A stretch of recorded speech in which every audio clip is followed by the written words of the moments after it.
जय हिंद, जय भारत। एक बार फिर से स्वागत है आप सभी का आपके अपने चैनल लोन हेल्प इंडिया में। और आज के इस वीडियो में बात करेंगे कि कब आपको समझ में आ जाता है कि आपको अब लोन पेमेंट करना है कि नहीं करना है। और अगर आप चाहते हैं कि आप लोन पेमेंट ना करें तो क्या कंपनी या बैंक वाले आपको जेल में डाल सकते हैं, या आपके ऊपर किसी तरीके का एक्शन ले सकते हैं, या आपके घर की संपत्ति को जब्त कर सकते हैं, या आपके घर से आके सामान उठा के लेकर जा सकते हैं। और भी ऐसे कई सवाल हैं जो लोगों के मन में हमेशा घूमते रहते हैं। तो इन सभी सवालों के जवाब आज के इस वीडियो में मैं आप लोगों को देने वाला हूं। तो इस वीडियो को लास्ट तक ज़रूर से ज़रूर देखते रहिए। अगर आपके ऊपर भी मल्टीपल लोन है, मल्टीपल लोन कहने का मतलब है एक से ज़्यादा लोन। आप मान लेते हैं आपकी सैलरी है 40,000 रुपया और आपकी EMI बन रही है 50,000 रुपया, या आपकी EMI 40,000 है, आपके पास सेविंग्स नहीं है और साथ में आपकी जॉब भी नहीं है, या ऐसी कोई कंडीशन आई जिस वजह से शेयर मार्केट में लॉस हो गया, मेडिकल कंडीशन में पैसे चले गए, या घर पे खर्च हो गए, अब आपके पास देने के लिए कुछ भी नहीं बचा है। तो ऐसे में आपके ऊपर कुछ कार्रवाई हो सकती है, नहीं हो सकती है, सारी डिटेल्स आज के इस वीडियो में बात करते हैं। सबसे पहला सवाल, क्या आपको अब लोन देना चाहिए कि नहीं देना चाहिए। अगर आप एक लोन को भरने के लिए दूसरा लोन कहीं और से उठा रहे हैं, इसका मतलब साफ है कि अब आपको यहाँ से लोन नहीं देना चाहिए। क्योंकि अगर आप एक लोन भरने के लिए दूसरा लोन उठाते हैं तो आप ज़िंदगी में कभी भी इस ट्रैप से, इस जाल से बाहर नहीं निकल पाएंगे। ये एक ऐसा जाल है जिसमें आपका अमाउंट 1 लाख से 2 लाख, 2 लाख से 3 लाख, 3 लाख से 4 लाख, और बढ़ते बढ़ते एक समय ऐसा आएगा कि फिर आपको ये खुद अपने आप में एहसास होगा कि आपने बहुत बड़ी गलती ऑलरेडी कर दी है। तो जिन लोगों ने गलती कर दी है या जो लोग गलती करने जा रहे हैं, वो सभी लोग पहले ही सतर्क हो जाए और अपने आप को और ज़्यादा गलती करने से रोक लें, ताकि आपका भविष्य थोड़ा सा सही हो सके। अब आप मान लेते हैं लोन नहीं दे पा रहे हैं, आपने EMI को कर दी है ड्यू। अब EMI ड्यू करने के बाद कंपनी अपना प्रोसेस स्टार्ट करती है जिसको बोलते हैं रिकवरी, यानी पैसे की रिकवरी। अब पैसे की रिकवरी में जो सबसे पहला इन लोगों का स्टेप होता है वो होता है फ़ोन कॉल्स, यानी कि ज़्यादा से ज़्यादा कॉल्स करके ज़्यादा से ज़्यादा याद दिलाया जाए। एक कॉल आप रखेंगे, दूसरा कॉल आपको फिर आ जाएगा, दूसरा कॉल आप रखेंगे, तीसरा कॉल फिर आ जाएगा। इस तरीके से फ़ोन कॉल्स लगातार डेली आते रहेंगे। स्टार्टिंग में तो काफ़ी ज़्यादा कॉल्स आते हैं, महीने, 2 महीने, 3 महीने। जब आप इग्नोर कर देते हैं तो फिर कॉल्स आना भी धीरे धीरे कम हो जाते हैं। लेकिन क्या ये स्टार्टिंग्स की कॉल को उठाना ज़रूरी है कि ज़रूरी नहीं है? अब डिपेंड करता है कंडीशंस पे।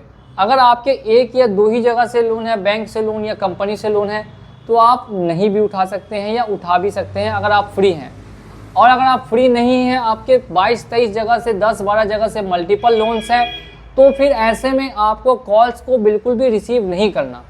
क्योंकि अगर आप कॉल को रिसीव करेंगे, इसका मतलब है कि आपका दिन भर इसी में बर्बाद होगा, और साथ साथ में जो आपकी मेंटल हेल्थ है वो ख़राब होगी अलग से। तो ऐसी कंडीशन में मेरी सभी लोगों से यही रिक्वेस्ट होती है कि आप गलती से भी कॉल्स को ज़्यादा से ज़्यादा रिसीव ना करें। जितनी ज़्यादा कॉल्स आप रिसीव करेंगे उतना ज़्यादा आप परेशान हो जाएंगे।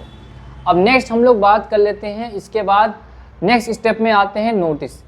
3 महीने के बाद अकाउंट होता है NPA में, या उससे पहले भी आपको नोटिस दिया जाता है। नोटिस हो सकता है loan recall notice, loan demand notice, arbitration notice, और आपको फाइनल नोटिस। इस तरीके के कुछ नोटिस आपको सर्व किए जाते हैं, दिए जाते हैं। इसमें से एक आर्बिट्रेशन का नोटिस है जिसका आप जवाब दे सकते हैं। बाकी दोनों नोटिस के अगर आप जवाब देना चाहते हैं तो दीजिए, नहीं भी देना चाहते हैं तो आप इग्नोर कर दीजिए, कोई दिक्कत नहीं है। लेकिन आर्बिट्रेशन का जवाब देकर उसको कैंसिल करवा दीजिए। क्रेडिट कार्ड्स है, पर्सनल लोन है, ऐप लोन है, या फिर हर जगह से लोन है। एक चीज़ सबसे ज़्यादा आप लोगों को सताती है, क्या आपको जेल हो सकती है? क्या आपके ऊपर पुलिस की कार्रवाई हो सकती है? क्या आपको जेल जाना पड़ेगा? तो ऐसे में मैं आप लोगों को बिल्कुल निश्चिंत कर देता हूं कि लोन के मामलों में 99.99% तक आपको जेल नहीं देखने के लिए मिलेगी।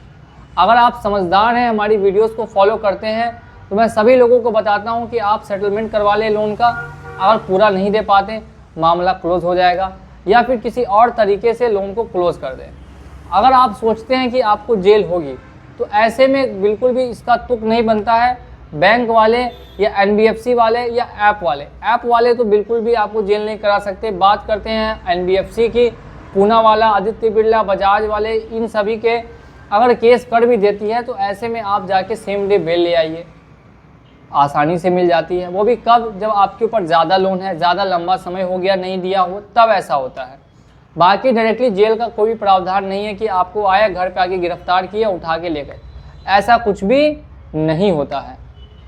नेक्स्ट आ जाते हैं, इनको हैंडल करने के लिए तो आसान है, रिकवरी वालों से कैसे बचें।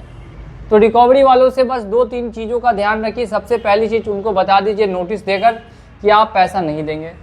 अगर फिर भी नहीं मानते हैं तो फिर उनको बोल दीजिए कि आप हमारे खिलाफ कोर्ट का ऑर्डर लेकर आइए। अगर वो नहीं ला सकते तो आप उल्टा रिकवरी के खिलाफ कंप्लेन कर दीजिए। बैंक में, NBFC में, RBI में, जहाँ से भी आपका लोन है वहाँ आप कंप्लेन कर सकते हैं। RBI तक कंप्लेन को लेकर जा सकते हैं। ये हो गए सेकेंड कंडीशन। अब आपका जो मन का डर है वो मैंने ऑलरेडी आपका ख़त्म कर दिया। अब इसको कैसे हैंडल करेंगे, step by step, process by process, मैं बहुत सारे वीडियोस लेकर आऊँगा इस टॉपिक पर, और पहले से भी काफ़ी वीडियोस अपलोड हैं। तो प्लीज़ मेरी आप लोगों से एक रिक्वेस्ट होगी कि आप हमारे चैनल को फॉलो करते रहें और बिल्कुल भी डरे या घबराएं नहीं। अगर आपका लोन ड्यू हो चुका है तो आप दिमाग से उसको क्लोज़ करने की कोशिश करें। 10 लाख का भी अगर लोन है तो 2, 2.5, 3 लाख रुपए तक में क्लोज़ कर लीजिए। 20 लाख का लोन है 5, 5.5, 6 लाख तक में क्लोज़ कर दीजिए। या अगर कहीं से पैसा आता है तो पूरा दे दीजिए। जैसा आपकी इच्छा उस हिसाब से आप काम कर सकते हैं। उम्मीद करता हूँ वीडियो पसंद आई होगी, तो वीडियो को आप लोग जाके लाइक कर दीजिएगा। चैनल पे नए हैं तो चैनल को सब्सक्राइब कर दीजिए। मिलूंगा अगली वीडियो में बहुत ही जल्द। जय हिंद।